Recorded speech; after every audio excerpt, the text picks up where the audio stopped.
ਦਸਾਂ ਪਾਤਸ਼ਾਹੀਆਂ ਦੀ ਆਤਮਿਕ ਜੋਤ, ਤਖ਼ਤ ਜ਼ਬਰ ਸ਼ਤਰ ਦੇ ਮਾਲਕ, ਜੁਗੋ ਜੁਗ ਅਟਲ, ਪਤਿਤ ਪਾਵਨ ਭਗਤ ਵਤਸਲ, ਕਰਨਾ ਨਿਧਾਨ ਅੰਤਰਜਾਮੀ। ਧੰਨ ਧੰਨ ਸ੍ਰੀ ਗੁਰੂ ਗ੍ਰੰਥ ਸਾਹਿਬ ਜੀ ਮਹਾਰਾਜ।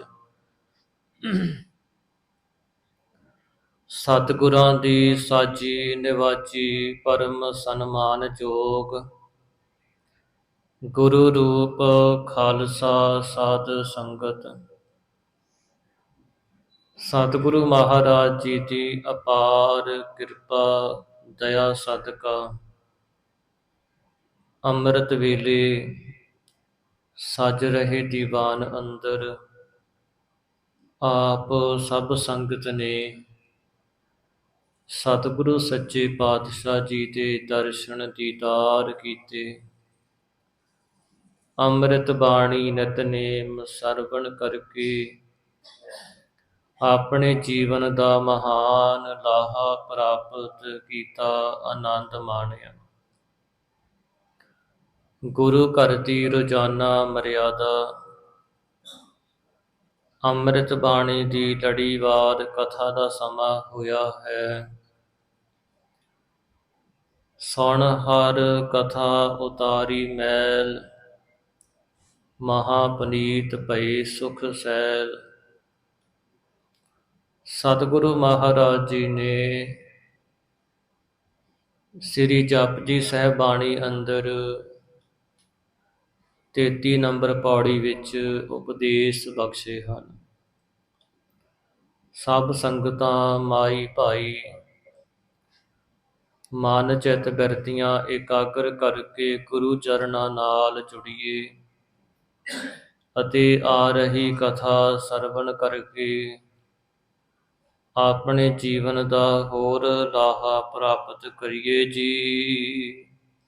ਸਤਨਾਮ ਸ੍ਰੀ ਵਾਹਿਗੁਰੂ ਸਾਹਿਬ ਜੀ। ਆਖਣ ਜੋਰ ਚੁੱਪੈ ਨਹਿ ਜੋਰ। ਸਤਿਗੁਰੂ ਪਾਤਸ਼ਾਹ ਧੰਨ ਧੰਨ ਸ੍ਰੀ ਗੁਰੂ ਨਾਨਕ ਦੇਵ ਮਹਾਰਾਜ ਫਰਮਾਉਂਦੇ ਹਨ, ਹੇ ਭਾਈ, ਵਾਹਿਗੁਰੂ ਪਰਮੇਸ਼ਰ ਦੀ ਪ੍ਰਾਪਤੀ ਵਾਸਤੇ ਜੇ ਕੋਈ ਮਨੁੱਖ ਜ਼ੋਰ ਲਾ ਕਰਕੇ, ਤਾਕਤ ਲਾ ਕਰਕੇ ਕੁਝ ਬਣਨਾ ਚਾਹੁੰਦਾ ਹੈ ਤਾਂ ਉਸ ਵਿੱਚ ਉਹਦਾ ਕੋਈ ਜ਼ੋਰ ਨਹੀਂ, ਕਿਉਂਕਿ ਨਾ ਹੀ ਜੀਵਨ ਜਿਉਣ ਵਿੱਚ ਜ਼ੋਰ ਹੈ ਤੇ ਨਾ ਹੀ ਮਰਨ ਵਿੱਚ ਜ਼ੋਰ ਹੈ। ਫਿਰ ਇਸ ਜੀਵਨ ਦੇ ਵਿਚਕਾਰ ਜੋ ਜੀਵਨ ਹੈ ਉਸ ਦੇ ਵਿੱਚ ਵੀ ਕਿਸੇ ਦਾ ਜ਼ੋਰ ਨਹੀਂ। ਆਪਣੇ ਆਪ ਕੁਝ ਮਨੁੱਖ ਆਖਣਾ ਚਾਹੇ, ਚੁੱਪ ਰਹਿਣਾ ਚਾਹੇ, ਇਹਦੇ ਵਿੱਚ ਵੀ ਕਿਸੇ ਦਾ ਕੋਈ ਜ਼ੋਰ ਨਹੀਂ ਹੈ। ਜ਼ੋਰ ਨਾ ਮੰਗਣ ਦੇਣ ਨਾ ਜ਼ੋਰ, ਨਾ ਹੀ ਕੁਝ ਪਰਮਾਤਮਾ ਤੋਂ ਜਾਂ ਕਿਸੇ ਤੋਂ ਕੁਝ ਮੰਗਣ ਵਿੱਚ ਜ਼ੋਰ ਹੈ।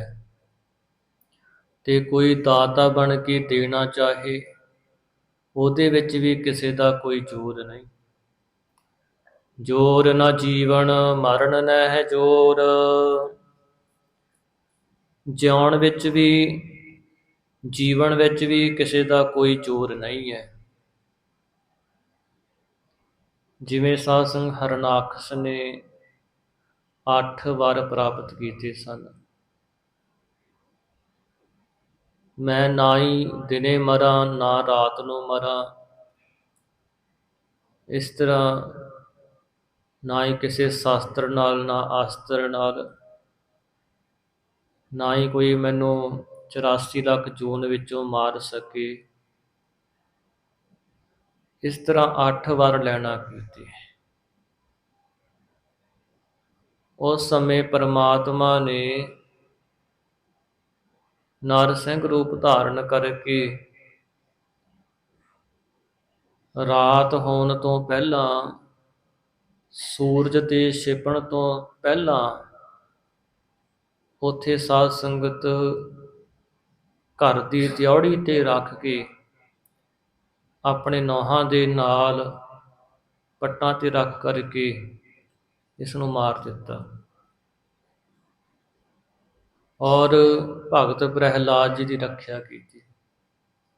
ਹਰਨਾਕਸ ਦੁਸ਼ਟ ਹਰ ਮਾਰਿਆ, ਪ੍ਰਹਿਲਾਦ ਤਰਾਇਆ। ਮਹਾਰਾਜ ਕਹਿੰਦੇ ਕਿਸੇ ਦਾ ਜਿਉਣ ਵਿੱਚ ਵੀ ਜ਼ੋਰ ਨਹੀਂ ਹੈ, ਤੇ ਜੇ ਕੋਈ ਮਰਨਾ ਚਾਹੇ, ਜਿਵੇਂ ਵਸ਼ਿਸ਼ਟ ਮੁਨੀ ਜੀ ਸਨ,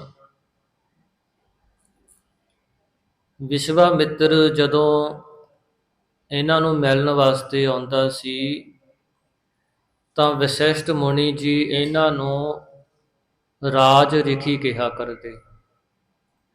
ਇਹਦੇ ਮਨ 'ਚ ਇੱਛਾ ਸੀ ਕਿ ਮੈਨੂੰ ਬ੍ਰਹਮ ਰਿਖੀ ਕਹਿ ਕੇ ਬੁਲਾਉਣ। ਇਸੇ ਗੁੱਸੇ ਦੇ ਵਿੱਚ ਵਸ਼ਿਸ਼ਟ ਮੁਨੀ ਦਾ ਇੱਕ ਪੁੱਤਰ ਮਾਰ ਦੇਣਾ। ਹੌਲੀ ਹੌਲੀ ਸਾਰੇ ਪੁੱਤਰ ਮਾਰ ਦਿੱਤੇ। ਜਦੋਂ ਵਸ਼ਿਸ਼ਟ ਮੁਨੀ ਨੂੰ ਪਤਾ ਲੱਗਿਆ, ਬਿਆਸ ਦਰਿਆ ਦੇ ਕੋਲ ਫਾਹੀ ਲੈ ਕੇ ਮਰਨ ਲੱਗਿਆ। ਇਸੇ ਤਰ੍ਹਾਂ ਜਿਹੜਾ ਸਤਲੁਜ ਦਰਿਆ ਹੈ ਉਹਦੇ ਵਿੱਚ ਡੁੱਬ ਕੇ ਮਰਨ ਲੱਗਿਆ। ਸਤਲੁਜ 100 ਧਾਰਾਂ ਦੇ ਵਿੱਚ ਵਹਿ ਗਿਆ ਸੀ, ਪਰ ਇਹ ਮਰ ਨਾ ਸਕਿਆ। ਸਤਿਗੁਰੂ ਮਹਾਰਾਜ ਕਹਿੰਦੇ ਜੇ ਕੋਈ ਆਪੋਂ ਮਰਨਾ ਚਾਹੇ ਵੀ ਮੈਂ ਮਾਰੀ ਜਾਣਾ, ਉਹਦੇ ਵਿੱਚ ਵੀ ਕਿਸੇ ਦਾ ਜ਼ੋਰ ਨਹੀਂ ਹੈ, ਕਿਉਂਕਿ ਪਰਮਾਤਮਾ ਦੇ ਹੁਕਮ ਤੋਂ ਬਿਨਾਂ ਜੀਵ ਮਰ ਵੀ ਨਹੀਂ ਸਕਦਾ। ਕਈ ਲੋਕ ਸਾਧ ਸੰਗਤ ਆਤਮ ਹੱਤਿਆ ਕਰ ਲੈਂਦੇ ਨੇ, ਪਰ ਉਹਨਾਂ ਪ੍ਰਥਾਏ ਤਾਂ ਮਹਾਰਾਜ ਦੇ ਬਚਨ ਹਨ, ਆਤਮ ਘਾਤੀ ਜਗਤ ਕਸਾਈ। ਜਿਵੇਂ ਕਿਸੇ ਨੇ ਸਾਰੇ ਸੰਸਾਰ ਨੂੰ ਕੋਹ ਕਰਕੇ ਮਾਰ ਦਿੱਤਾ ਹੋਵੇ, ਇੰਨਾ ਉਹਨਾਂ ਨੂੰ ਪਾਪ ਲੱਗ ਜਾਂਦਾ ਹੈ। ਆਪਣੇ ਮਰਨ ਵਿੱਚ ਵੀ ਕਿਸੇ ਦਾ ਕੋਈ ਜ਼ੋਰ ਨਹੀਂ ਹੈ। ਜੋਰ ਨਾ ਰਾਜ ਮਾਲ ਮਨ ਸੋਰ। ਤੇ ਜੇ ਕੋਈ ਚਾਹੇ ਵੀ ਮੈਂ ਜ਼ੋਰ ਦੇ ਨਾਲ ਰਾਜ ਪ੍ਰਾਪਤ ਕਰ ਲਵਾਂ, ਮਾਲ ਪਦਾਰਥ ਹਾਥੀ ਘੋੜੇ ਇਕੱਠੇ ਕਰ ਲਵਾਂ, ਉਹਦੇ ਵਿੱਚ ਵੀ ਜ਼ੋਰ ਨਹੀਂ ਹੈ। ਕੇਵਲ ਮਨ ਦਾ ਹੀ ਸ਼ੋਰ ਸ਼ਰਾਬਾ ਰਹਿੰਦਾ ਹੈ। ਜ਼ੋਰ ਦੇ ਨਾਲ ਰਾਜ ਪ੍ਰਾਪਤ ਨਹੀਂ ਹੁੰਦਾ। ਕਈ ਵਾਰ ਦੈਂਤਾਂ ਨੇ ਦੇਵਤਿਆਂ ਨੂੰ ਸਵਰਗ ਵਿੱਚੋਂ ਮਾਰ ਕੇ ਕੱਢਿਆ, ਤੇ ਕਈ ਵਾਰ ਦੇਵੀ ਨੇ ਦੈਂਤਾਂ ਨੂੰ ਮਾਰ ਕੇ ਕੱਢਿਆ। ਦਸ਼ਮੇਸ਼ ਪਾਤਸ਼ਾਹ ਸ੍ਰੀ ਗੁਰੂ ਗੋਬਿੰਦ ਸਿੰਘ ਮਹਾਰਾਜ ਜੀ ਨੇ ਚੰਡੀ ਦੀ ਵਾਰ ਵਿੱਚ ਲਿਖਿਆ, ਜਿਹੜਾ ਸੰਸਾਰ ਦੇ ਵਿੱਚ ਰਾਜ ਭਾਗ ਭੋਗਣਾ ਹੈ, ਉਹਦੇ ਵਿੱਚ ਵੀ ਸਤਿਗੁਰੂ ਜੀ ਬਚਨ ਕਰਦੇ, ਭਾਈ ਕਿਸੇ ਦਾ ਕੋਈ ਜ਼ੋਰ ਨਹੀਂ ਹੈ। ਜ਼ੋਰ ਨਾ ਸੁਰਤੀ ਗਿਆਨ ਵਿਚਾਰ। ਤੇ ਜੇ ਕੋਈ ਸੁਰਤੀ ਦੇ ਨਾਲ ਗਿਆਨ ਦੀ ਵਿਚਾਰ ਕਰਨਾ ਚਾਹੇ, ਇਹਦੇ ਵਿੱਚ ਵੀ ਕੋਈ ਜ਼ੋਰ ਨਹੀਂ ਹੈ।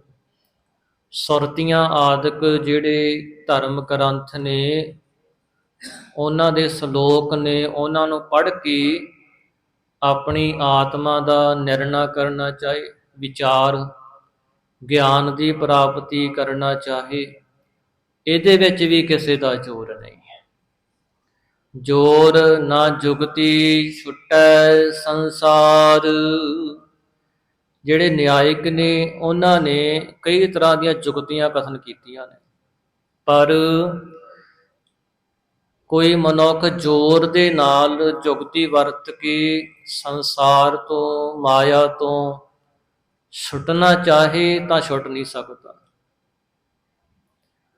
ਜਿੱਥੇ ਮਹਾਰਾਜ ਬਚਨ ਕਰਦੇ ਹਨ, ਜੋ ਛਾਟੈ ਤੋ ਭਉ ਮਨ ਮਾਹੀ। ਜੇ ਜੀਵ ਮਾਇਆ ਨੂੰ ਛੱਡਦਾ ਹੈ ਤਾਂ ਇਹਦੇ ਮਨ ਵਿੱਚ ਭੈ ਬਣ ਜਾਂਦਾ ਹੈ ਕਿ ਮਾਇਆ ਤੋਂ ਬਿਨਾਂ ਮੇਰਾ ਕਿਵੇਂ ਗੁਜ਼ਾਰਾ ਹੋਵੇਗਾ। ਇਸ ਤਰ੍ਹਾਂ ਆਪੋਂ ਨਾ ਹੀ ਮਾਇਆ ਛੁੱਟਦੀ ਹੈ ਤੇ ਨਾ ਹੀ ਸੰਸਾਰ ਛੁੱਟਦਾ ਹੈ। ਜਿਹੜੇ ਵਕੀਲ ਹੁੰਦੇ ਨੇ, ਇਹਨਾਂ ਕੋਲ ਕਿੰਨੀਆਂ ਲੁਪਤੀਆਂ ਘੁੰਡੀਆਂ ਹੁੰਦੀਆਂ ਨੇ, ਪਰ ਮਹਾਰਾਜ ਕਹਿੰਦੇ ਜੁਗਤੀ ਵਰਤ ਕੇ ਕੋਈ ਸੰਸਾਰ ਤੋਂ ਛੁੱਟ ਨਹੀਂ ਹੋ ਸਕਦਾ। ਆਪਣੇ ਆਪ ਮੋਹ ਮਾਇਆ ਤੋਂ ਜੰਮਣ ਮਰਨ ਦੇ ਗੇੜੇ ਵਿੱਚੋਂ ਕੋਈ ਛੁੱਟ ਨਹੀਂ ਸਕਦਾ। ਜਿਸ ਹੱਥ ਚੋਰ ਕਰ ਵੇਖੈ ਸੋਈ। ਹੇ ਸਿੱਧੋ, ਜਿਸ ਦੇ ਹੱਥ ਵਿੱਚ ਕੋਈ ਜ਼ੋਰ ਹੋਵੇ, ਕਿਉਂਕਿ ਸਿੱਧ ਸਮਝਦੇ ਸਨ ਕਿ ਸਾਡੇ ਕੋਲ ਬੜੀਆਂ ਤਾਕਤਾਂ ਨੇ, ਅਸੀਂ ਜ਼ੋਰ ਦੇ ਨਾਲ ਬਹੁਤ ਕੁਝ ਕਰ ਸਕਦੇ ਹਾਂ। ਪਰ ਸਤਿਗੁਰੂ ਮਹਾਰਾਜ ਕਹਿੰਦੇ ਜੇ ਤੁਹਾਡੇ ਵਿੱਚੋਂ ਕੋਈ ਸਮਝਦਾ ਵੀ ਮੇਰੇ ਵਿੱਚ ਇੰਨਾ ਜ਼ੋਰ ਹੈ, ਤਾਕਤ ਹੈ, ਜਿਸ ਹੱਥ ਜ਼ੋਰ ਕਰ ਵੇਖੈ ਸੋਈ, ਤਾਂ ਆਪਣੇ ਜ਼ੋਰ ਨੂੰ ਉਹ ਕਰਕੇ ਵੇਖ ਲਵੇ ਵੀ ਮੇਰੇ 'ਚ ਇੰਨੀ ਤਾਕਤ ਹੈ, ਮੈਂ ਇਹਨੂੰ ਵਰਤ ਕੇ ਦੇਖਾਂ। ਪਰ ਪਰਮਾਤਮਾ ਦੀ ਪ੍ਰਾਪਤੀ ਜ਼ੋਰ ਦੇ ਨਾਲ ਨਹੀਂ ਹੁੰਦੀ। ਇਹ ਸਹਿਜ ਦਾ ਮਾਰਗ ਹੈ। ਦੇਖੋ ਸਾਧ ਸੰਗਤ, ਅਸੀਂ ਜਦੋਂ ਸੌਂਦੇ ਹਾਂ, ਜੇ ਕੋਈ ਮਨੁੱਖ ਧੱਕੇ ਨਾਲ ਜ਼ੋਰ ਨਾਲ ਸੌਣਾ ਚਾਹੇ ਤਾਂ ਉਹ ਸੌ ਨਹੀਂ ਸਕਦਾ। ਜਿਹੜੀ ਨੀਂਦ ਹੈ ਇਹ ਵੀ ਆਪਣੇ ਆਪ ਸਹਿਜ ਦੇ ਨਾਲ ਆਉਂਦੀ ਹੈ। ਇਸ ਤਰ੍ਹਾਂ ਹੀ ਸੰਸਾਰ ਵਿੱਚ ਬਹੁਤ ਕੁਝ ਹੈ ਜੋ ਸਹਿਜ ਦੇ ਨਾਲ ਹੁੰਦਾ ਹੈ।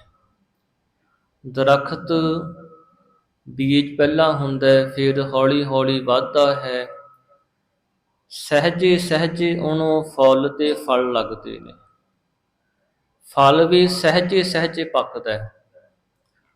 ਇਸ ਤਰ੍ਹਾਂ ਹੀ ਮਹਾਰਾਜ ਕਹਿੰਦੇ ਭਾਈ, ਜਿਹੜਾ ਪਰਮਾਤਮਾ ਨੂੰ ਪ੍ਰਾਪਤ ਕਰਨਾ ਹੈ ਇਹ ਸਹਿਜ ਕਰਕੇ ਹੁੰਦਾ, ਜ਼ੋਰ ਦੇ ਨਾਲ ਨਹੀਂ। ਭਗਤ ਕਬੀਰ ਜੀ ਨੇ ਬਚਨ ਕੀਤੇ ਹਨ, ਹਰਿ ਕਾ ਬਿਲੋਵਨਾ ਬਿਲੋਵਹੁ ਮੇਰੇ ਭਾਈ, ਸਹਿਜ ਬਿਲੋਵਹੁ ਜੈਸੇ ਤਤ ਨਾ ਜਾਈ। ਜੇ ਤੂੰ ਪਰਮਾਤਮਾ ਦੀ ਪ੍ਰਾਪਤੀ ਕਰਨਾ ਚਾਹੁੰਦਾ ਹੈ ਤਾਂ ਜਿਹੜਾ ਹਰੀ ਪਰਮਾਤਮਾ ਦਾ ਵਿਚਾਰ ਹੈ ਇਹ ਸਹਿਜ ਦੇ ਨਾਲ ਪ੍ਰਾਪਤ ਕਰ। ਸਹਿਜ ਦੇ ਨਾਲ ਕਿਵੇਂ? ਤਨ ਕਰ ਮਟਕੀ ਮਨ ਮਾਹੇ ਬਿਲੋਈ, ਇਸ ਮਟਕੀ ਮਹਿ ਸ਼ਬਦ ਸੰਜੋਈ। ਜਿਵੇਂ ਮਟਕੀ ਦੇ ਵਿੱਚ ਦਹੀਂ ਪਾ ਕਰਕੇ ਰਿੜਕੀ ਦਾ ਹੈ ਸਹਿਜ ਦੇ ਨਾਲ, ਇਸੇ ਤਰ੍ਹਾਂ ਹੀ ਮਹਾਰਾਜ ਕਹਿੰਦੇ ਜਿਹੜਾ ਆਪਣੇ ਮਨ ਦੇ ਵਿੱਚ ਗੁਰੂ ਦੇ ਸ਼ਬਦ ਨੂੰ ਵਿਚਾਰਨਾ ਹੈ, ਆਪਣੇ ਮਨ ਦੇ ਵਿੱਚ ਗੁਰੂ ਦੇ ਸ਼ਬਦ ਦੀ ਵਿਚਾਰ ਕਰਕੇ ਅਮਲ ਕਰਨਾ ਹੈ, ਸਹਿਜ ਬਿਲੋਵਹੁ। ਇਹ ਸਹਿਜ ਬਿਲੋਵਨਾ ਹੈ, ਰਿੜਕਣਾ ਹੈ। ਫਿਰ ਮਨ ਕਾ ਵਿਚਾਰਾ, ਜਿਹੜਾ ਮਨ ਦੀ ਵਿਚਾਰ ਕਰਨੀ ਹੈ, ਆਪਣੇ ਮਨ ਨੂੰ ਪੜ੍ਹਨਾ ਹੈ, ਆਪਣੇ ਜੀਵਨ ਨੂੰ ਸਵਾਰਨਾ ਹੈ। ਜ਼ੋਰ ਦੇ ਨਾਲ ਕੋਈ ਮਨੁੱਖ ਪਰਮਾਤਮਾ ਨੂੰ ਪ੍ਰਾਪਤ ਨਹੀਂ ਕਰ ਸਕਦਾ, ਸਫਲ ਨਹੀਂ ਹੋ ਸਕਦਾ। ਨਾਨਕ ਉੱਤਮ ਨੀਚ ਨਾ ਕੋਇ, ਹੇ ਸਿੱਧੋ, ਜ਼ੋਰ ਦੇ ਨਾਲ ਕੋਈ ਨਾ ਹੀ ਉੱਤਮ ਬਣ ਸਕਦਾ ਤੇ ਨਾ ਹੀ ਕੋਈ ਨੀਚ ਬਣ ਸਕਦਾ। ਇਹ ਕਰਮਾਂ ਅਨੁਸਾਰ ਹੁੰਦਾ। ਜਿਹੋ ਜਿਹੇ ਜੀਵ ਦੇ ਮਸਤਕ ਵਿੱਚ ਕਰਮ ਪੈ ਜਾਂਦੇ, ਉਹੋ ਜਿਹਾ ਉਹਨੂੰ ਸੰਸਾਰ ਦੇ ਅੰਦਰ ਜੀਵਨ ਤੇ ਦੁੱਖ ਸੁੱਖ ਪ੍ਰਾਪਤ ਹੁੰਦਾ ਹੈ। ਜਿਹੜੇ ਜੀਵ ਕੋ ਕਰਮ ਕਰਦੇ ਨੇ, ਪਾਪ ਕਰਦੇ ਨੇ, ਅਧੋਗਤੀ ਚਲੇ ਜਾਂਦੇ, ਟੇਢੀਆਂ ਜੂਨਾਂ ਵਿੱਚ ਜਾ ਕੇ ਦੁੱਖ ਭੋਗਦੇ। ਜਿਹੜੇ ਮਨੁੱਖ ਪੁੰਨ ਕਰਦੇ, ਭਲੇ ਕਰਮ ਕਰਦੇ, ਪ੍ਰਮਾਤਮਾ ਦੀ ਬੰਦਗੀ ਕਰਦੇ, ਉਹ ਸੰਸਾਰ ਦੇ ਵਿੱਚ ਆ ਕੇ ਸਫਲ ਹੋ ਜਾਂਦੇ ਨੇ, ਉਹਨਾਂ ਦਾ ਜੀਵਨ ਵੀ ਸਫਲ ਹੋ ਜਾਂਦਾ ਹੈ, ਉਹ ਉੱਤਮ ਹੁੰਦੇ ਨੇ। ਇਸ ਤਰ੍ਹਾਂ ਜਿਹੜਾ ਉੱਤਮ ਅਤੇ ਨੀਚ ਹੈ, ਇਹ ਵੀ ਕਰਮਾਂ ਅਨੁਸਾਰ ਜਿਹੋ ਜਿਹਾ ਕਿਸੇ ਦਾ ਲੇਖਾ, ਉਹੋ ਜਿਹਾ ਵਾਹਿਗੁਰੂ ਨੇ ਉਹਨੂੰ ਜੀਵਨ ਦਿੱਤਾ ਹੈ। ਸਿੱਧ ਕਹਿਣ ਲੱਗੇ ਮਹਾਰਾਜ, ਵਾਹਿਗੁਰੂ ਦੇ ਮਿਲਾਪ ਬਾਰੇ ਦੱਸੋ। ਜੋਰ ਨਾਮ ਮਿਲਾਪ ਦਾ ਵੀ ਹੁੰਦਾ। ਕੋਈ ਜਨ ਹਰਿ ਸਿਉ ਦੇਵੈ ਜੋਰ। ਇੱਥੇ ਮਹਾਰਾਜ ਕਹਿੰਦੇ ਕੋਈ ਪਰਮੇਸ਼ਰ ਦਾ ਪਿਆਰਾ ਸਾਨੂੰ ਵਾਹਿਗੁਰੂ ਨਾਲ ਜੋੜ ਦਵੇ, ਮਿਲਾ ਦਵੇ। ਸਤਿਗੁਰੂ ਕਹਿੰਦੇ ਆਖਣ ਜੋਰ।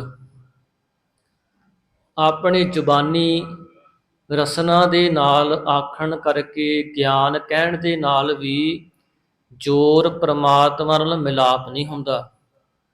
ਕੋਈ ਮਨੁੱਖ ਕੇਵਲ ਗੱਲਾਂ ਮਾਤਰ ਚੰਚ ਗਿਆਨੀ ਬਣ ਜਾਵੇ, ਗੱਲਾਂ ਦੇ ਨਾਲ ਦੂਜਿਆਂ ਨੂੰ ਖੁਸ਼ ਕਰਨਾ ਚਾਹੇ, ਚੰਗੀਆਂ ਗੱਲਾਂ ਕਰਕੇ, ਪਰ ਉਹਦਾ ਆਚਰਣ ਨਾ ਸਹੀ ਹੋਵੇ। ਸਾਧ ਸੰਗਤ ਜਿਵੇਂ ਸੱਚ ਬੋਲਣ ਦੀ ਗੱਲ ਕਰੇ ਪਰ ਸੱਚ ਨਾ ਬੋਲੇ, ਜਿੰਨਾ ਸਮਾਂ ਆਪ ਧਾਰਨ ਨਹੀਂ ਕਰਦਾ ਓਨਾ ਸਮਾਂ ਸੱਚ ਦੀ ਪ੍ਰਾਪਤੀ ਨਹੀਂ ਹੁੰਦੀ।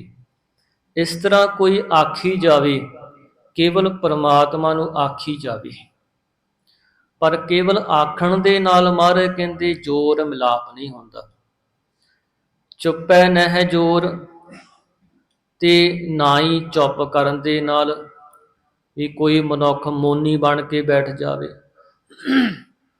ਇਸ ਦੇ ਨਾਲ ਵਾਹਿਗੁਰੂ ਨਾਲ ਮਿਲਾਪ ਹੁੰਦਾ ਹੈ, ਗਿਆਨ ਪ੍ਰਾਪਤ ਹੁੰਦਾ ਹੈ। ਚੁੱਪ ਕਰਨ ਦੇ ਨਾਲ ਵੀ ਵਾਹਿਗੁਰੂ ਦੇ ਨਾਲ ਮਿਲਾਪ ਨਹੀਂ ਹੁੰਦਾ। ਨਹੀਂ ਤਾਂ ਜਿਹੜੇ ਦਰਖਤ ਨੇ ਉਹ ਸਾਰੀ ਉਮਰ ਚੁੱਪ ਹੀ ਰਹਿੰਦੇ ਨੇ ਨਾ, ਵੱਧਦੇ ਫੁੱਲਦੇ ਨੇ ਪਰ ਉਹ ਬੋਲਦੇ ਨਹੀਂ, ਤੇ ਉਹ ਪਰਮਾਤਮਾ ਨੂੰ ਪ੍ਰਾਪਤ ਕਰ ਲੈਣ, ਮਿਲ ਜਾਣ।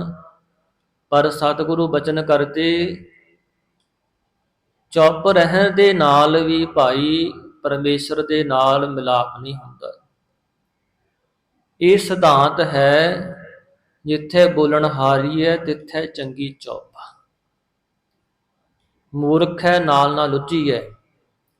ਜਿੱਥੇ ਕੋਈ ਮੂਰਖ ਹੋਵੇ, ਜਿੱਥੇ ਚੁੱਪ ਕਰਨ ਵਿੱਚ ਭਲਾ ਹੋਵੇ, ਉੱਥੇ ਚੁੱਪ ਕਰਨਾ ਚਾਹੀਦਾ ਹੈ। ਪਰ ਜਿੱਥੇ ਗਿਆਨ ਦੀ ਗੱਲ ਹੋਵੇ, ਜਿੱਥੇ ਸੱਚ ਦੀ ਗੱਲ ਹੋਵੇ, ਜਿੱਥੇ ਵਾਹਿਗੁਰੂ ਦੇ ਗੁਣ ਗਾਉਣੇ ਹਨ, ਉੱਥੇ ਚੁੱਪ ਕਰਨ ਵਿੱਚ ਭਲਾ ਨਹੀਂ। ਉੱਥੇ ਰਸਨਾ ਦੇ ਨਾਲ ਪਰਮਾਤਮਾ ਦੀ ਸਿਫਤ ਕਰੇ, ਸੱਚ ਬੋਲੇ। ਚੁੱਪ ਕਰਨ ਦੇ ਨਾਲ ਵੀ ਪਰਮਾਤਮਾ ਨਾਲ ਮਿਲਾਪ ਨਹੀਂ ਹੁੰਦਾ। ਜੋਰ ਨਾ ਮੰਗਣ ਦੇਣ ਨਾ ਜੋਰ। ਜੇ ਕੋਈ ਮੰਗਤਾ ਬਣ ਕੇ ਤੁਰਿਆ ਫਿਰੇ ਕਿ ਸਭ ਕੁਝ ਮੰਗ ਕੇ ਪ੍ਰਾਪਤ ਕਰਨਾ ਹੈ, ਇਹਦੇ ਨਾਲ ਵੀ ਮਹਾਰਾਜ ਕਹਿੰਦੇ ਪਰਮੇਸ਼ਰ ਨਾਲ ਮਿਲਾਪ ਨਹੀਂ ਹੁੰਦਾ। ਵੀ ਕੋਈ ਕਹੇ ਮੈਂ ਗਰੀਬ ਬਣ ਜਾ, ਕੰਗਾਲ ਹੀ ਬਣ ਜਾ, ਮੰਗ ਕੇ ਹੀ ਖਾਣ ਲੱਗ ਜਾ, ਭਿਖਿਆ ਦੇ ਨਾਲ ਹੀ ਆਪਣਾ ਜੀਵਨ ਬਤੀਤ ਕਰ ਲਵਾਂ, ਤਾਂ ਇਹਦੇ ਵਿੱਚ ਵੀ ਵਾਹਿਗੁਰੂ ਦੇ ਨਾਲ ਮਿਲਾਪ ਨਹੀਂ ਹੁੰਦਾ। ਦੇਣ ਨਾ ਜੋਰ। ਤੇ ਜੇ ਕੋਈ ਦਾਤਾ ਬਣ ਕੇ ਬੈਠ ਜੇ, ਜਿੱਥੇ ਮਹਾਰਾਜ ਬਚਨ ਕਰਦੇ ਹਨ, ਜਦੋਂ ਇਹ ਆਪਣੇ ਆਪ ਨੂੰ ਦਾਤਾ ਸਮਝ ਲੈਂਦਾ ਹੈ ਕਿ ਮੈਂ ਕੁਝ ਕਰਨ ਵਾਲਾ ਹਾਂ, ਤਾਂ ਦੇਨਹਾਰ ਜਾਣੈ ਕਾ ਵਾਰ। ਪਰਮਾਤਮਾ ਇਹਨੂੰ ਮੂਰਖ ਸਮਝਦਾ ਹੈ। ਜੇ ਕੋਈ ਦਾਤਾ ਬਣ ਕੇ ਬੈਠ ਜਾਵੇ, ਦੂਜਿਆਂ ਨੂੰ ਦਾਤਾਂ ਦੇਵੇ, ਸਿਫਤ ਕਰਾਵੇ, ਇਹਦੇ ਨਾਲ ਵੀ ਮਿਲਾਪ ਨਹੀਂ ਹੁੰਦਾ ਪਰਮੇਸ਼ਰ ਨਾਲ। ਜੋਰ ਨਾ ਜੀਵਨ ਮਰਨ ਨਹਿ ਜੋਰ। ਤੇ ਜੇ ਕੋਈ ਕਹੇ ਵੀ ਮੈਂ ਲੰਮੀ ਆਰਜ਼ੂ ਬਤੀਤ ਕਰ ਲਵਾਂ, ਮੇਰਾ ਜੀਵਨ ਬਹੁਤ ਲੰਮਾ ਹੋਵੇ, ਮੈਂ ਸਭ ਕੁਝ ਦੇਖ ਲਵਾਂ, ਜੀਵਨ ਲੰਮਾ ਹੋਵੇ, ਆਰਜ਼ੂ ਉਮਰ ਲੰਮੀ ਹੋ ਜਾਵੇ, ਤਦੋਂ ਵੀ ਪਰਮਾਤਮਾ ਨਾਲ ਨਹੀਂ ਜੁੜਿਆ ਜਾਂਦਾ, ਮਿਲਾਪ ਨਹੀਂ ਹੁੰਦਾ। ਮਰਨ ਨਹਿ ਜੋਰ। ਤੇ ਜੇ ਕੋਈ ਕਹੇ ਵੀ ਮੈਂ ਹੁਣੇ ਹੀ ਮਰ ਜਾਣਾ ਹੈ ਤੇ ਮਰ ਕੇ ਹੀ ਮੁਕਤੀ ਮਿਲੇਗੀ, ਫਿਰ ਵੀ ਸਤਿਗੁਰੂ ਕਹਿੰਦੇ ਪਰਮਾਤਮਾ ਦੀ ਅਪ੍ਰਾਪਤੀ ਤੋਂ ਬਿਨਾਂ ਜਿਹੜਾ ਮਰਨਾ ਹੈ, ਇਹਦੇ ਵਿੱਚ ਵੀ ਪਰਮਾਤਮਾ ਦੇ ਨਾਲ ਮਿਲਾਪ ਨਹੀਂ ਹੁੰਦਾ। ਕਈ ਮਨੁੱਖ ਸਮਝ ਲੈਂਦੇ ਨੇ ਵੀ ਜੇ ਅਸੀਂ ਮਰ ਗਏ ਤਾਂ ਜਿਹੜੀਆਂ ਮੁਸੀਬਤਾਂ ਪਈਆਂ ਹੋਈਆਂ, ਦੁੱਖ ਜੰਜਾਲ ਪਏ, ਇਹਨਾਂ ਤੋਂ ਛੁੱਟ ਜਾਵਾਂਗੇ। ਇਹ ਸਾਧ ਸੰਗਤ ਭੁਲੇਖਾ ਹੁੰਦਾ ਹੈ। ਜਿਹੜਾ ਆਤਮ ਘਾਤ ਕਰਨ ਵਾਲਾ ਹੈ ਨਾ, ਕੋਈ ਜ਼ਹਿਰ ਪੀ ਲੈਂਦਾ, ਕੋਈ ਨਹਿਰ 'ਚ ਛਾਲ ਮਾਰ ਦਿੰਦਾ, ਕੋਈ ਗੱਡੀ ਹੇਠਾਂ, ਟਰੇਨਾਂ ਹੇਠਾਂ ਆ ਜਾਂਦੇ ਨੇ, ਕਈ ਫਾਹੇ ਲੈ ਲੈਂਦੇ ਨੇ, ਹੋਰ ਬੜੇ ਤਰੀਕੇ ਵਰਤਦੇ ਲੋਕ, ਪਰ ਉਹਦੇ ਵਿੱਚ ਆਪਣਾ ਭਲਾ ਨਹੀਂ ਹੁੰਦਾ, ਸਗੋਂ ਜਿਹੜੀ ਜੀਵ ਆਤਮਾ ਹੈ ਕਈ ਗੁਣਾ ਹੋਰ ਦੁਖੀ ਹੋ ਜਾਂਦੀ ਹੈ। ਕਿਉਂ? ਜੀਵਨ ਦੇ ਵਿੱਚ ਦੁੱਖ ਹੈ, ਅਸੀਂ ਕਿਸੇ ਨਾਲ ਵੰਡਾ ਲਵਾਂਗੇ। ਦੁੱਖ ਹਮੇਸ਼ਾ ਨਹੀਂ ਜ਼ਿੰਦਗੀ 'ਚ ਰਹਿੰਦਾ। ਜਿਵੇਂ ਜੀਵਨ ਦੇ ਅੰਦਰ ਦਿਨ ਰਾਤ ਹੈ ਨਾ, ਦਿਨ ਸਦਾ ਨਹੀਂ ਰਹਿੰਦਾ, ਚਾਨਣ ਹਮੇਸ਼ਾ ਨਹੀਂ ਰਹਿੰਦਾ, ਰਾਤ ਵੀ ਆਉਂਦੀ ਹੈ। ਇਸ ਤਰ੍ਹਾਂ ਹੀ ਰੁੱਤਾਂ ਬਦਲਦੀਆਂ ਨੇ, ਗਰਮੀ ਹਮੇਸ਼ਾ ਨਹੀਂ ਰਹਿੰਦੀ, ਠੰਡ ਵੀ ਆਉਂਦੀ ਹੈ। ਜੀਵਨ ਦੇ ਅੰਦਰ ਕਿੰਨਾ ਵੀ ਦੁੱਖ ਹੋਵੇ, ਕਿਸੇ ਨਾ ਕਿਸੇ ਸਮੇਂ ਸੁੱਖ 'ਚ ਬਦਲੇਗਾ। ਮਹਾਰਾਜ ਕਹਿੰਦੇ ਦੁੱਖ ਸੁੱਖ ਦੋਏ ਦਰ ਕੱਪੜੇ। ਪਰ ਜਿਹੜਾ ਮਨੁੱਖ ਆਤਮ ਘਾਤ ਕਰ ਲੈਂਦਾ, ਜੀਵਨ ਨਾਸ਼ ਕਰ ਲੈਂਦਾ, ਫਿਰ ਉੱਥੇ ਜੀਵਨ ਅੰਦਰ ਇਕੱਲਾ ਦੁੱਖ ਰਹਿ ਜਾਂਦਾ, ਉਹ ਸੁੱਖ 'ਚ ਨਹੀਂ ਬਦਲ ਸਕਦਾ। ਕਿਉਂ? ਉੱਥੇ ਕੇਵਲ ਜਿਹੜੀ ਰੂਹ, ਉਹਨੂੰ ਪਾਪਾਂ ਦਾ ਭਾਰ ਪੈ ਜਾਂਦਾ ਹੈ, ਮੁਕਤੀ ਨਹੀਂ ਹੁੰਦੀ। ਮਹਾਂਪੁਰਖ ਦੱਸਦੇ, ਕਹਿੰਦੇ ਜਿਵੇਂ ਅਸੀਂ ਰਾਤ ਨੂੰ ਸੌਂਦੇ ਹਾਂ, ਰਾਤ ਨੂੰ ਸੁੱਤਿਆਂ ਸੁਪਨੇ ਆਉਂਦੇ ਨੇ, ਸੁਪਨੇ ਵਿੱਚ ਮਨੁੱਖ ਨੂੰ ਉਹੀ ਕੋਈ ਦਿਸਦਾ ਜਿਹੜਾ ਉਹਨੇ ਦਿਨ ਦੇ ਸਮੇਂ ਕੰਮ ਕਰਦਿਆਂ, ਸੰਸਾਰ 'ਚ ਵਿਚਰਦਿਆਂ ਕੀਤਾ ਹੁੰਦਾ। ਉਹ ਸੁਪਨੇ ਵਿੱਚ ਆਪਣਾ ਰੂਪ ਵਟਾ ਲੈਂਦਾ। ਹੁਣ ਜੇ ਅਸੀਂ ਜ਼ਿੰਦਗੀ ਵਿੱਚ ਦੁਖੀ ਹਾਂ ਤੇ ਸੁਪਨੇ ਵਿੱਚ ਵੀ ਦੁਖੀ ਹੋਵਾਂਗੇ। ਸੁਪਨੇ ਵਿੱਚ ਵੀ ਕਈ ਵਾਰ ਸਾਨੂੰ ਚਿੰਤਾ ਬਣੀ ਰਹਿੰਦੀ ਹੈ, ਘਬਰਾਅ ਹੁੰਦਾ ਹੈ। ਉੱਥੇ ਸਰੀਰ ਤਾਂ ਇੱਕ ਥਾਂ ਤੇ ਪਿਆ ਹੈ, ਉਹਨੂੰ ਕੋਈ ਸੁੱਧ ਬੁੱਧ ਨਹੀਂ ਹੈ, ਸਰੀਰ ਤਾਂ ਜੜ ਪਿਆ ਹੈ, ਪਰ ਸੁਪਨੇ ਵਿੱਚ ਤੂੰ ਘੁੰਮ ਰਿਹਾ ਹੈ। ਜਿਹੜਾ ਤੂੰ ਅੰਦਰੋਂ ਦੁਖੀ ਹੈ ਨਾ, ਉਹ ਸੁਪਨੇ ਵਿੱਚ ਸਰੀਰ ਦੇ ਸੌਣ ਕਰਕੇ ਵੀ ਸੁਖੀ ਨਹੀਂ ਹੋ ਸਕਿਆ। ਵੀ ਸਰੀਰ ਤਾਂ ਇੱਕ ਥਾਂ ਪਿਆ ਹੈ, ਨੀਂਦ ਆਈ ਹੈ, ਪਰ ਸੁਪਨੇ ਵਿੱਚ ਫਿਰ ਦੁੱਖ ਚੱਲ ਰਹੇ ਨੇ, ਕਿਉਂਕਿ ਪਹਿਲੀ ਜ਼ਿੰਦਗੀ ਵਿੱਚ ਦੁੱਖ ਬਤੀਤ ਕਰਦਾ ਪਿਆ। ਫਿਰ ਅਸੀਂ ਕਿਵੇਂ ਮੰਨ ਲਵਾਂਗੇ ਸਰੀਰ ਛੁੱਟਣ ਦੇ ਨਾਲ ਅਸੀਂ ਸੁਖੀ ਹੋ ਸਕਦੇ? ਕਿਉਂਕਿ ਅੰਦਰੋਂ ਤਾਂ ਦੁਖੀ ਹੈ ਨਾ, ਜਿਹੜਾ ਅੰਦਰ ਜੀਵ ਆਤਮਾ। ਇਸ ਤਰ੍ਹਾਂ ਮਹਾਂਪੁਰਖ ਬਚਨ ਕਰਦੇ ਕਿ ਜੇ ਕਿਸੇ ਦੀ ਜ਼ਿੰਦਗੀ ਵਿੱਚ ਦੁੱਖ ਹੈ, ਉਹਨੂੰ ਜੀਵਨ ਜਿਉਂਦਿਆਂ ਸੁੱਖ ਵਿੱਚ ਬਦਲਣ ਦੀ ਕੋਸ਼ਿਸ਼ ਕਰੇ।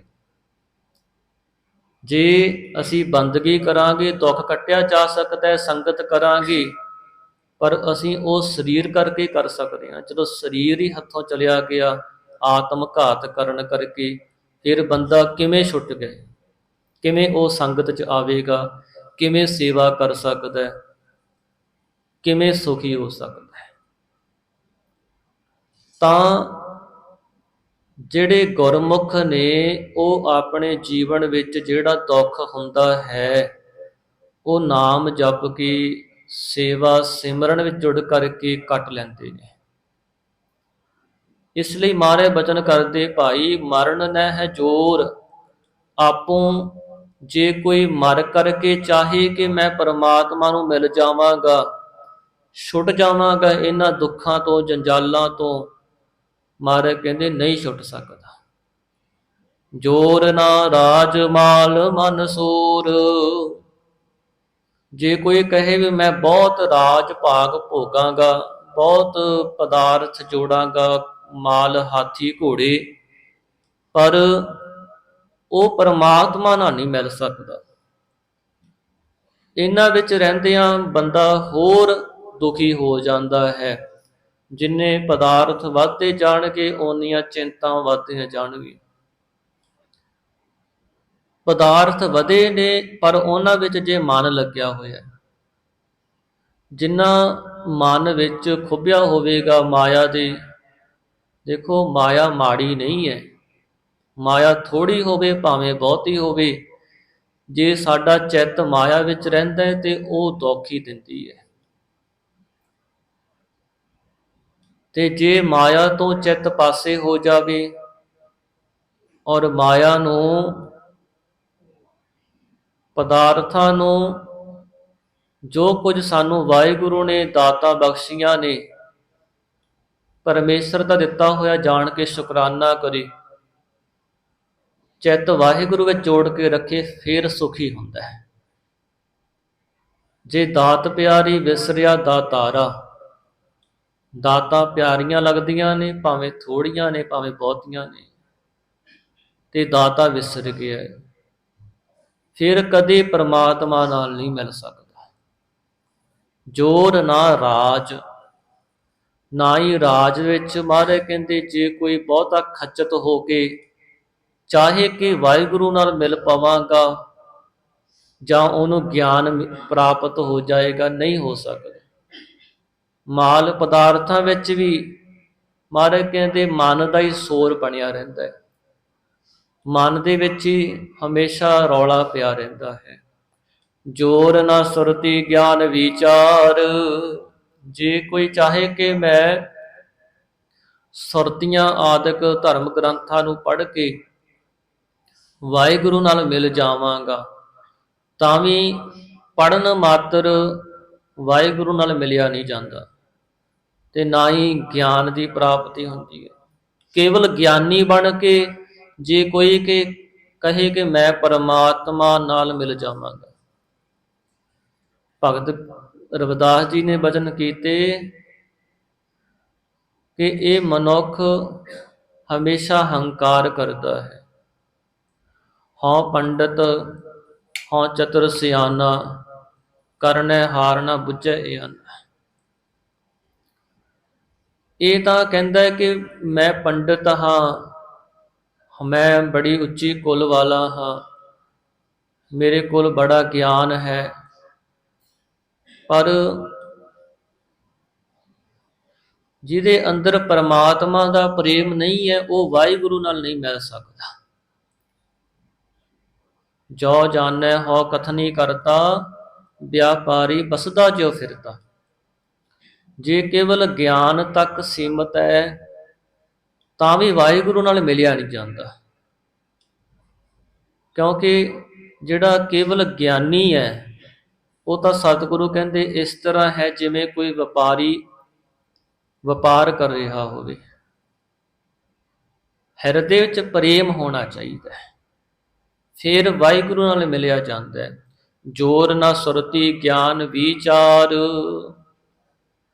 ਜਿੱਥੇ ਹਿਰਦੇ ਵਿੱਚ ਸੁਰਤੀ ਸੋ ਸ੍ਰੇਸ਼ਟ ਪ੍ਰੀਤੀ ਨਹੀਂ ਹੈ ਪਰਮੇਸ਼ਰ ਦੇ ਨਾਲ, ਉੱਥੇ ਮਹਾਰਾਜ ਕਹਿੰਦੇ ਭਾਵੇਂ ਗਿਆਨ ਹੋਵੇ ਭਾਵੇਂ ਵਿਚਾਰ ਹੋਵੇ ਉਹ ਵੀ ਵਾਹਿਗੁਰੂ ਨਾਲ ਮਿਲ ਨਹੀਂ ਸਕਦਾ।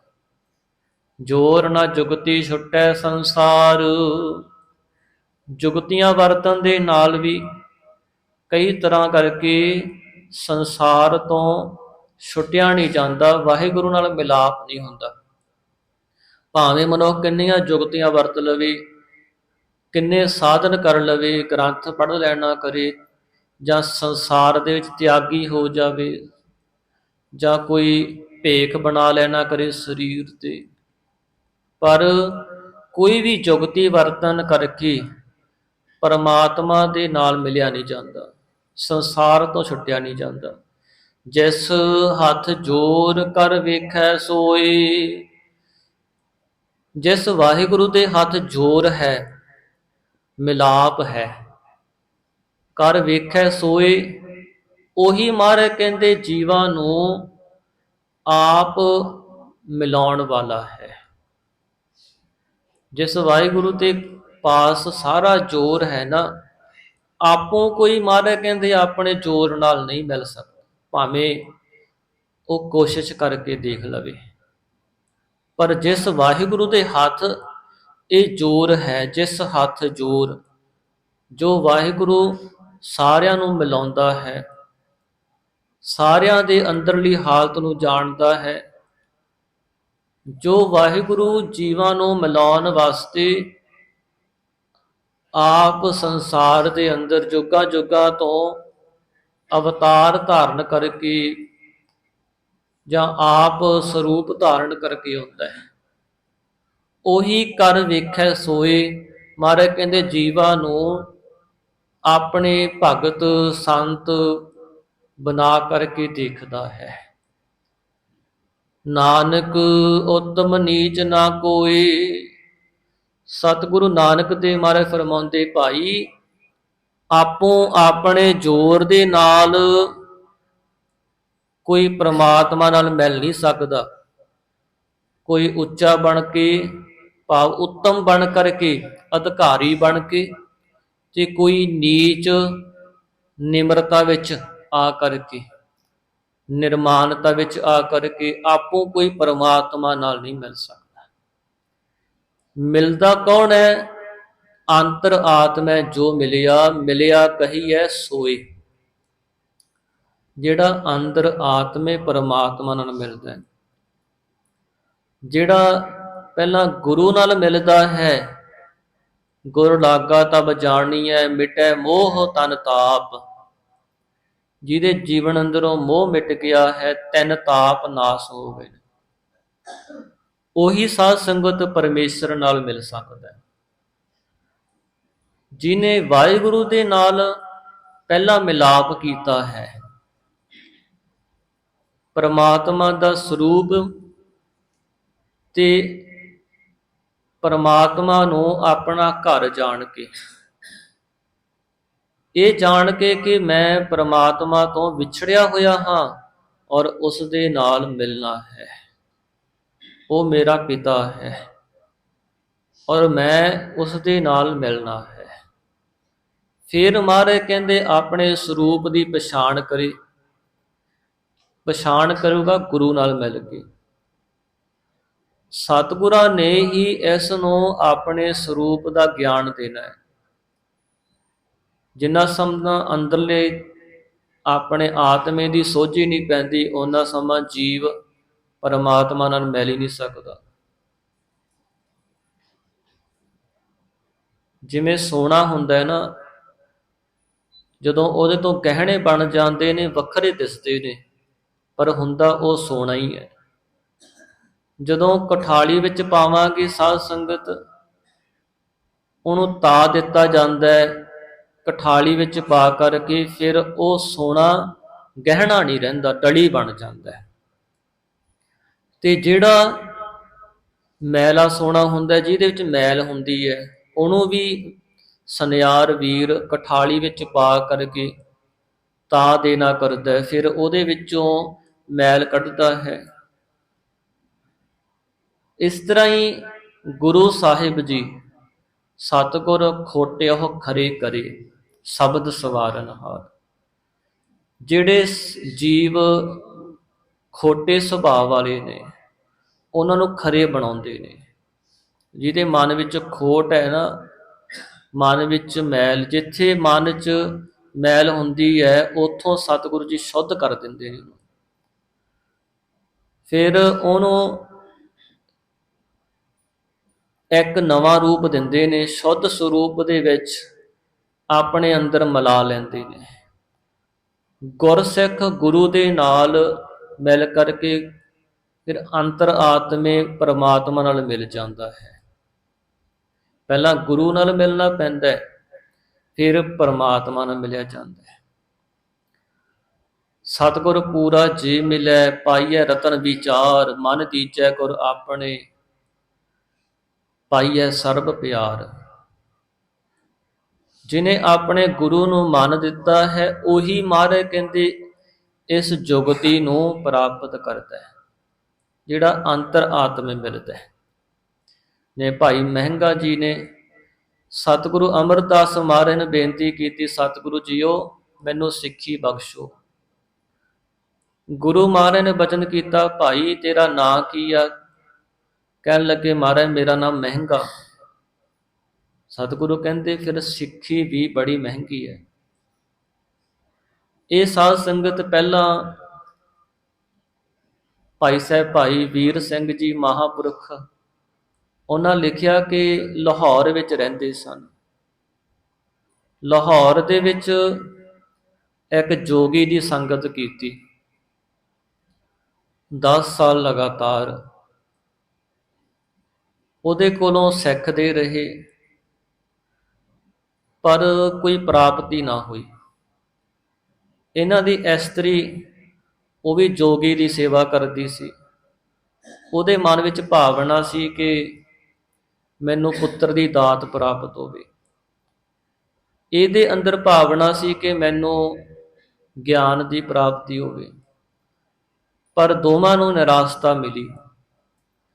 ਫਿਰ ਸੋਚਿਆ ਵੀ ਇਸ ਜੀਵਨ ਤੋਂ ਕੀ ਲੈਣਾ ਹੈ, ਜਿਉਣਾ ਹੀ ਛੱਡ ਦਿੱਤਾ।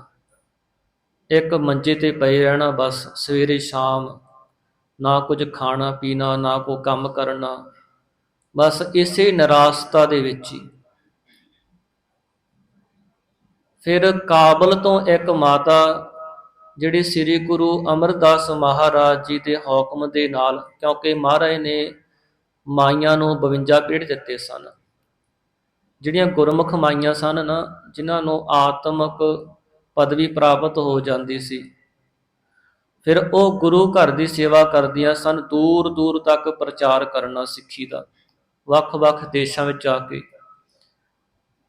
ਫਿਰ ਕਿਸੇ ਸ਼ਹਿਰ ਵਿੱਚ ਚਲੇ ਜਾਣਾ, ਉੱਥੋਂ ਦੀਆਂ ਚੰਗੀਆਂ ਮਾਈਆਂ ਨੂੰ ਇਕੱਠੇ ਕਰਕੇ ਹੌਲੀ ਹੌਲੀ ਬੰਦਗੀ ਵਾਲੇ ਪਾਸੇ ਪ੍ਰੇਰਨਾ। ਜਿਹੜੀਆਂ ਅਮੀਰ ਮਾਈਆਂ ਹੁੰਦੀਆਂ ਸੀ, ਉਹਨਾਂ ਤੋਂ ਮਾਇਆ ਇਕੱਠੀ ਕਰਕੇ ਗਰੀਬਾਂ 'ਚ ਵਰਤਾਉਣੀ ਤੇ ਦੀਵਾਨ ਲਾਉਣੇ, ਸਿੱਖੀ ਦਾ ਪ੍ਰਚਾਰ ਕਰਦੀਆਂ ਸਨ। ਇਸ ਮਾਈ ਦਾ ਜੀਵਨ ਵੀ ਬੜਾ ਅਚਰਜ ਸੀ। ਬਹੁਤ ਇਹਨੇ ਭਲਾ ਕੀਤਾ ਸੀ ਲਾਹੌਰ ਦੇ ਵਿੱਚ, ਪਰ ਕਿਸੇ ਨੂੰ ਇਹ ਨਹੀਂ ਸੀ ਪਤਾ ਵੀ ਇਹ ਇੱਕ ਸਿੱਖਣੀ ਹੈ। ਤੇ ਇਹਨਾਂ ਦੋਹਾਂ ਦੀ ਵੀ ਸੇਵਾ ਕੀਤੀ ਮਾਈ ਨੇ, ਬਹੁਤ ਸੰਭਾਲ ਕੀਤੀ। ਦਿਨ ਦੇ ਸਮੇਂ ਆ ਕਰਕੇ ਇਹਨਾਂ ਨੂੰ ਚੰਗੀ ਤਰ੍ਹਾਂ ਦੇਖਣਾ, ਪ੍ਰਸ਼ਾਦਾ ਪਾਣੀ ਛਕਾਉਣਾ, ਹੌਲੀ ਹੌਲੀ ਸੁਚੇਤ ਕੀਤਾ। ਫਿਰ ਇਹਨਾਂ ਦੇ ਅੰਦਰ ਲਾਲਸਾ ਪੈਦਾ ਹੋ ਗਈ। ਇੱਕ ਦਿਨ ਮਾਤਾ ਨੂੰ ਕਹਿਣ ਲੱਗੇ ਕਿ ਮੈਨੂੰ ਵੀ ਉਹਨਾਂ ਨਾਲ ਮਿਲਾਉਣਾ ਕਰ, ਜਿਹੜੇ ਤੈਨੂੰ ਇੱਥੋਂ ਤੱਕ ਪਹੁੰਚਾਉਣ ਵਾਲੇ ਨੇ, ਭਾਵ ਜਿਨ੍ਹਾਂ ਦੀ ਸੰਗਤ ਕਰਕੇ ਤੇਰਾ ਇਹੋ ਜਿਹਾ ਜੀਵਨ ਬਣਿਆ, ਪਰਉਪਕਾਰੀ ਜੀਵਨ, ਸ਼ਾਂਤ ਚਿੱਤ ਤੇ ਹਮੇਸ਼ਾ ਚਿਹਰਾ ਖਿੜਿਆ ਰਹਿਣਾ।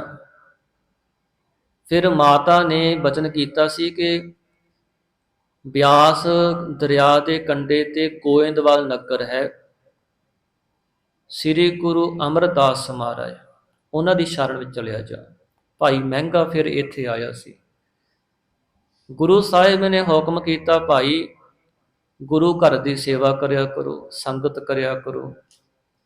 ਹੁਕਮ ਮੰਨ ਕੇ ਦਿਨ ਰਾਤ ਸੇਵਾ ਕਰਨੀ। ਸੇਵਾ ਕਰਦਿਆਂ ਬਹੁਤ ਪ੍ਰਾਪਤੀ ਹੋਈ, ਸਤਿਗੁਰੂ ਜੀ ਦੀਆਂ ਬਹੁਤ ਬਖਸ਼ਿਸ਼ਾਂ ਪ੍ਰਾਪਤ ਹੋਈਆਂ। ਗੁਰੂ ਘਰ ਦਾ ਨਿਯਮ ਸੀ, ਸਾਧ ਸੰਗਤ ਗੋਇੰਦਵਾਲ ਸਾਹਿਬ ਵੇਖੇ ਕਿ ਸ੍ਰੀ ਗੁਰੂ ਅਮਰਦਾਸ ਮਹਾਰਾਜ ਜਿਹੜਾ ਲੰਗਰ ਹੁੰਦਾ ਸੀ ਨਾ, ਰਾਤ ਨੂੰ ਜਦੋਂ ਵੱਧ ਜਾਂਦਾ ਸੀ ਸਾਰੀਆਂ ਸੰਗਤਾਂ ਛਕ ਛਕਾ ਕੇ ਆਪੋ ਆਪਣੇ ਘਰਾਂ ਨੂੰ, ਆਪੋ ਆਪਣੇ ਡੇਰਿਆਂ 'ਚ ਚਲੀਆਂ ਜਾਂਦੀਆਂ ਸੀ। ਸੇਵਾਦਾਰਾਂ ਨੂੰ ਕਹਿ ਕਰਕੇ ਜਿਹੜੇ ਨਗਰ ਦੇ ਪਸ਼ੂ ਹੁੰਦੇ ਸਨ, ਉਹਨਾਂ ਨੂੰ ਸਾਰਾ ਲੰਗਰ ਜਿਹੜਾ ਵਧਿਆ ਹੁੰਦਾ ਸੀ ਪਵਾ ਦਿੰਦੇ ਸੀ, ਪ੍ਰਸ਼ਾਦੇ ਜਾਂ ਦਾਲ ਸਬਜ਼ੀ। ਜੇ ਉੱਥੋਂ ਵੀ ਵੱਧ ਜਾਂਦਾ ਸੀ, ਫਿਰ ਬਿਆਸ ਦਰਿਆ ਨੇੜੇ ਸੀ, ਮਹਾਰਾਜ ਉਹਦੇ ਵਿੱਚ ਪਵਾ ਦਿੰਦੇ ਸਨ।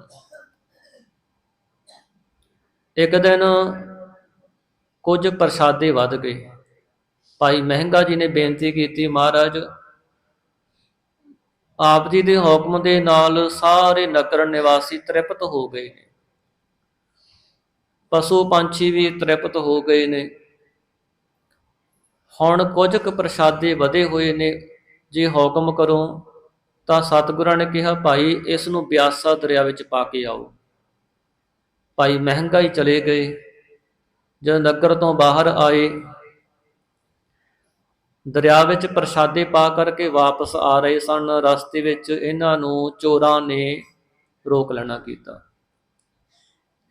ਇਹ ਚੋਰ ਗੋਇੰਦਵਾਲ ਸਾਹਿਬ ਵਿਖੇ ਚੋਰੀ ਕਰਨ ਚੱਲੇ ਸਨ।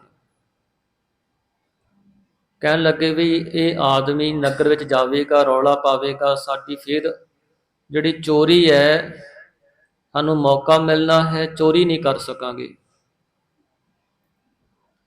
ਤੇ ਕੁਝ ਕਹਿਣ ਲੱਗੇ ਵੀ ਇਹਨੂੰ ਇੱਥੇ ਮਾਰ ਦਈਏ, ਦਰਿਆ 'ਚ ਸੁੱਟ ਦਿੰਦੇ ਹਾਂ।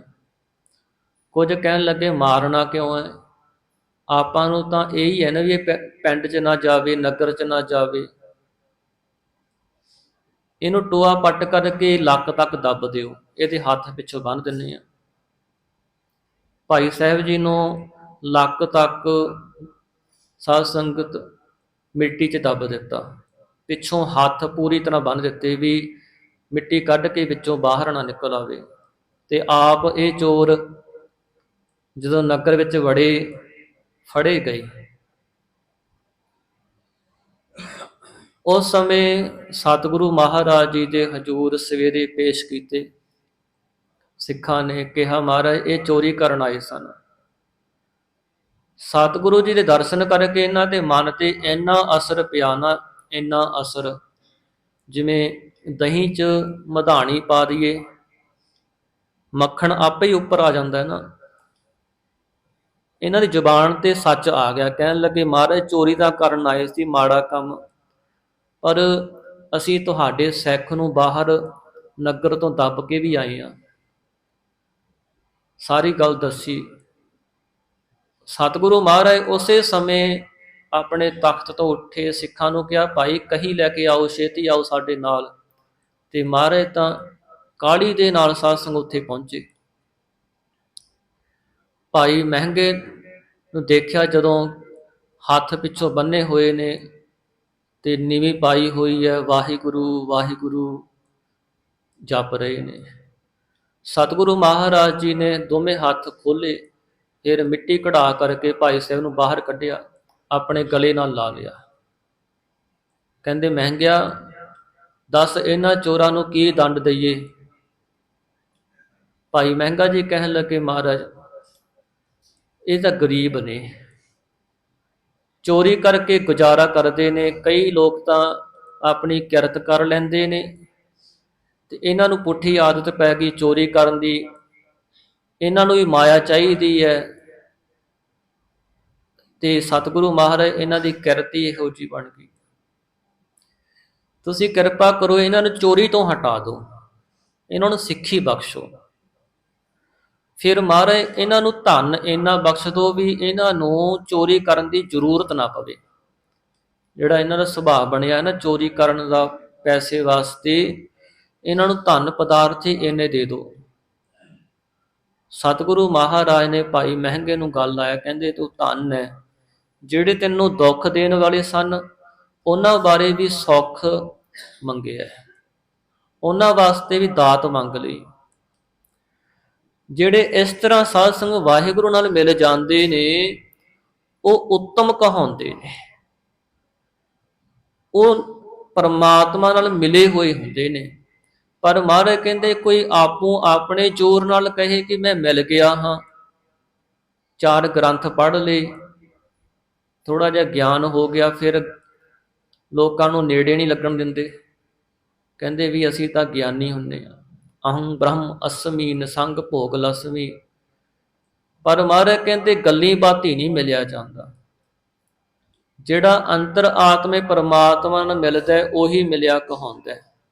ਨਾਨਕ ਉੱਤਮ ਨੀਚ ਨਾ ਕੋਈ, ਆਪਣੇ ਜ਼ੋਰ ਦੇ ਨਾਲ ਨਾ ਹੀ ਕੋਈ ਪਰਮਾਤਮਾ ਨੂੰ ਮਿਲ ਸਕਦਾ, ਉੱਤਮ ਬਣ ਸਕਦਾ, ਨਾ ਹੀ ਨੀਚ ਨਿਮਰਤਾ ਵਿੱਚ ਨੀਵਾਂ ਬਣ ਸਕਦਾ, ਨਾ ਹੀ ਮਹਾਰਾਜ ਕਹਿੰਦੇ ਕੋਈ ਉੱਤਮ ਅਧਿਕਾਰੀ ਬਣ ਸਕਦਾ, ਤੇ ਨਾ ਹੀ ਨੀਚ ਅਧੋਗਤੀ ਜਾਂ ਅਧਮ ਬਣ ਸਕਦਾ, ਪਾਂਬਰ ਪੁਰਖ ਬਣ ਸਕਦਾ।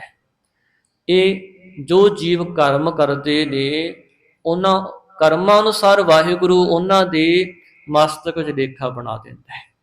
ਜੇ ਅਸੀਂ ਸੰਗਤ ਕਰਾਂਗੇ, ਸਾਧ ਸੰਗਤ, ਬਾਣੀ ਪੜ੍ਹਾਂਗੇ, ਸੇਵਾ ਕਰਾਂਗੇ, ਉਹਦੇ ਸਾਡਾ ਹੀ ਭਲਾ ਹੈ। ਸਾਡੇ ਕਰਮ ਉੱਤਮ ਬਣਨਗੇ, ਮਾੜੇ ਮਿਟ ਜਾਣਗੇ, ਅੰਦਰ ਚੰਗੇ ਕਰਮ ਜਨਮ ਲੈ ਲੈਣਗੇ, ਅੰਦਰੋਂ ਔਗਣ ਮਿਟ ਜਾਣਗੇ, ਜਿਨ੍ਹਾਂ ਨੇ ਸਾਨੂੰ ਪਾਪਾਂ ਵਾਲੇ ਪਾਸੇ, ਵਿਕਾਰਾਂ ਵਾਲੇ ਪਾਸੇ, ਝੂਠ ਵਾਲੇ ਪਾਸੇ, ਨਿੰਦਿਆ ਵਾਲੇ ਪਾਸੇ ਪ੍ਰੇਰਣਾ ਹੈ ਨਾ, ਜਿਹੜੇ ਅੰਦਰ ਔਗਣ ਬੈਠੇ ਨੇ, ਹਉਮੈ ਬੈਠੀ ਹੈ, ਮੋਹ ਬੈਠਾ ਹੈ, ਮਾਇਆ ਕਿੰਨਾ ਕੁਝ ਹੈ, ਉਹ ਅੰਦਰੋਂ ਫਿਰ ਮਿਟ ਜਾਂਦਾ ਹੈ, ਅੰਦਰੋਂ ਪਾਪ ਨਸ ਜਾਂਦੇ ਨੇ। ਨਸ ਮੰਨੋ ਕਲ ਵੇਖੋ ਕਰਤਾ ਕਰ ਆਇਆ। ਹਿਰਦੇ ਵਿੱਚ ਵਾਹਿਗੁਰੂ ਦਾ ਪ੍ਰੇਮ ਪੈਦਾ ਹੋ ਜਾਂਦਾ ਹੈ, ਸ਼ਰਧਾ ਪੈਦਾ ਹੋ ਜਾਂਦੀ, ਵਿਸ਼ਵਾਸ ਬਣ ਜਾਂਦਾ। ਰੋਜ਼ਾਨਾ ਸੰਗਤ ਕਰੋ, ਬਾਣੀ ਪੜ੍ਹੋ, ਇਹਦੇ 'ਚ ਆਪ ਦਾ ਹੀ ਭਲਾ ਹੁੰਦਾ, ਕਿਸੇ ਦਾ ਭਲਾ ਨਹੀਂ ਹੁੰਦਾ। ਜੇ ਹੁਣ ਅਸੀਂ ਖੇਤੀ ਕਰਦੇ ਹਾਂ ਤੇ ਆਪ ਦੇ ਵਾਸਤੇ ਹੀ ਕਰਦੇ ਨਾ, ਕੋਈ 2 ਕਿੱਲੇ, ਕੋਈ 5, ਕੋਈ 10, ਕੋਈ 20, ਕੋਈ 50, ਕੋਈ 100 ਕਿੱਲਾ, ਤੇ ਜਿੰਨੀ ਕੋਈ ਪੈਲੀ ਵੱਧ ਕਰੇਗਾ ਓਨੀ ਉਹਨੂੰ ਮਿਹਨਤ ਵੱਧ ਕਰਨੀ ਪੈਣੀ। ਇਸ ਤਰ੍ਹਾਂ ਹੀ ਕੋਈ 10 ਮਿੰਟ ਨਾਮ ਜਪਦਾ, ਕੋਈ 20 ਮਿੰਟ ਲਾ ਲੈਂਦਾ, ਕੋਈ ਘੰਟਾ ਸੇਵਾ ਕਰ ਲੈਂਦਾ, ਨਾਮ ਜਪ ਲੈਂਦਾ, ਕੋਈ 2 ਘੰਟੇ, ਕੋਈ 5 ਘੰਟੇ, ਕੋਈ 10 ਘੰਟੇ ਵਾਲੇ ਵੀ ਹੈਗੇ ਨੇ, 15-20 ਘੰਟਿਆਂ ਵਾਲੇ ਵੀ ਹੈਗੇ ਨੇ। ਤਾਂ ਸਤਿਗੁਰੂ ਮਹਾਰਾਜ ਕਹਿੰਦੇ ਜਿੰਨਾ ਹੀ ਕੋਈ ਮਿਹਨਤ ਕਰੇਗਾ ਓਨਾ ਹੀ ਵਾਹਿਗੁਰੂ ਦੇ ਨਾਲ ਮਿਲ ਜਾਂਦਾ, ਉਹਦਾ ਆਪਣਾ ਹੀ ਭਲਾ ਹੁੰਦਾ। ਸੋ ਬਹੁਤਾ ਨਹੀਂ, ਥੋੜ੍ਹਾ ਵੀ ਜਿੰਨਾ ਕੁ ਹੋ ਸਕੇ ਸੰਗਤ ਕਰੋ, ਬਾਣੀ ਪੜ੍ਹ ਲਓ, ਕੀਰਤਨ ਸੁਣ ਲਓ, ਕਥਾ ਸੁਣ ਲਓ, ਆਪ ਦਾ ਹੀ ਭਲਾ ਹੁੰਦਾ। ਸੋ ਮਹਾਰਾਜ ਕਹਿੰਦੇ ਭਾਈ ਜਿਹਦੇ ਮਸਤਕ ਵਿੱਚ ਵਾਹਿਗੁਰੂ ਦੀ ਕਿਰਪਾ ਹੁੰਦੀ ਹੈ, ਫਿਰ ਉਹਨੂੰ ਵਾਹਿਗੁਰੂ ਪਰਮਾਤਮਾ ਆਪਣੇ ਨਾਲ ਮਿਲਾ ਲੈਂਦਾ ਹੈ। ਇਹ ਸਤਿਗੁਰੂ ਜੀ ਨੇ ਸਾਨੂੰ ਉਪਦੇਸ਼ ਬਖਸ਼ਿਆ। ਇਹ ਸਹਿਜ ਦਾ ਮਾਰਗ ਹੈ, ਸਹਿਜ ਦੇ ਨਾਲ ਪਰਮਾਤਮਾ ਦੀ ਪ੍ਰਾਪਤੀ ਹੁੰਦੀ ਹੈ, ਸਮਾਪਤੀ ਹੈ। ਹੋਈਆਂ ਭੁੱਲਾਂ ਚੁੱਕਾਂ ਦੇ ਗੁਰੂ ਰੂਪ ਖਾਲਸਾ ਸਾਧ ਸੰਗਤ ਮਾਫੀ ਬਖਸ਼ਦੇ ਨਹੀਂ, ਅੱਗੇ ਵਾਸਤੇ ਸਮੱਤ ਬਖਸ਼। ਜਿਸ ਹੱਥ ਜੋਰ ਕਰ ਵੇਖੈ ਸੋਏ, ਨਾਨਕ ਉੱਤਮ ਨੀਚ ਨਾ ਕੋਏ। ਵਾਹਿਗੁਰੂ ਜੀ ਕਾ ਖਾਲਸਾ, ਵਾਹਿਗੁਰੂ ਜੀ ਕੀ ਫਤਿਹ। ਸਤਿਨਾਮ ਸ੍ਰੀ ਵਾਹਿਗੁਰੂ।